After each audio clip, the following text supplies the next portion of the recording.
دعاؤں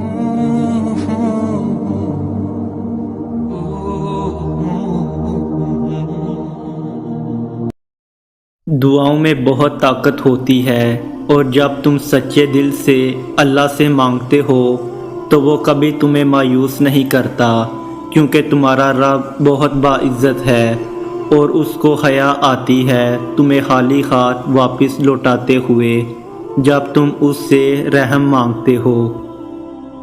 تمہارے نصیب سے تمہاری چاہت تک کا جو ایک مختصر سا فاصلہ ہے وہ دعا ہے۔ تمہاری دعائیں ہی اہتمام میں تمہارے لیے ان دروازوں کو کھول دیتی ہیں جنہیں ناممکن سمجھ کر تم ان پہ دستک دینا بہت پہلے چھوڑ چکے ہوتے ہو۔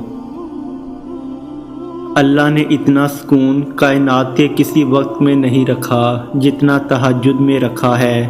تہجد ایسا پردہ ہے جو تمہارے اور اللہ کے درمیان حائل ہونے والے فاصلے سے اٹھ جاتا ہے، تاکہ نہ تمہارے مانگنے کی مشکل آئے نہ اس کی عطا دیکھنے میں۔ تو پھر دعائیں مانگتے رہو، کیونکہ دعاؤں سے سب کچھ بدل سکتا ہے۔ جو تم نہیں کر سکتے وہ دعائیں کر سکتی ہیں، پھر بھلے ہی وہ کام تمہاری نظر میں لاکھ ناممکن ہی کیوں نہ ہو۔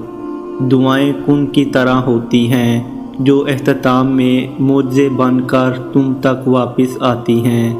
اگر اس نے تمہاری اس ہتھیلی کو خالی ہی رکھنا ہوتا تو وہ تمہیں کبھی بھی ان ہاتھوں کو جوڑ کر دعا مانگنا نہ سکھاتا۔